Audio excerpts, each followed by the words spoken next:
Hello everyone, আজকে হচ্ছে Sunday. আর আজকের ওয়েদারটা দেখেছো, সকাল থেকেই বৃষ্টি হচ্ছে। আর গাছের ফুলগুলো আমি এখন তুলতে কিন্তু বাইরে বেরিয়েছি। ভাবলাম বৃষ্টি নামার আগে তাড়াতাড়ি আবার ফুলগুলোকে তুলে নিই। আজকে সানডে, আর সানডের দিন মাংস হবে না তা কখনো হয়? আজকের মাংসটা কিন্তু অন্যরকম করে মা করছে।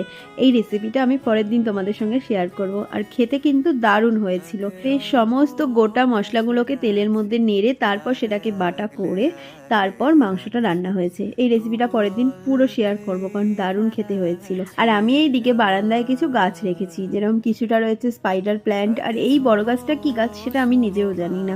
আর এখানে রয়েছে আমার তুলসী গাছ, আর এই পাশে রয়েছে হচ্ছে দুটো স্নেক প্ল্যান্ট। ওটা যখন বড় হবে দেখতে খুব ভালো লাগবে। সবে লাগিয়েছি তো এখন ছোটই আছে। আর নিচে আছে হচ্ছে দুটো অ্যালোভেরা গাছ। আরও কিছু ফুল গাছ আছে, সেগুলো একটু বড় হলে তখন এখানে এনে রাখবো। তো কেমন লাগছে অবশ্যই কিন্তু জানিও। আর যখন ফুলগুলো রাখবো তখন আরও বেশি ভালো লাগবে। আজকের মতো টাটা।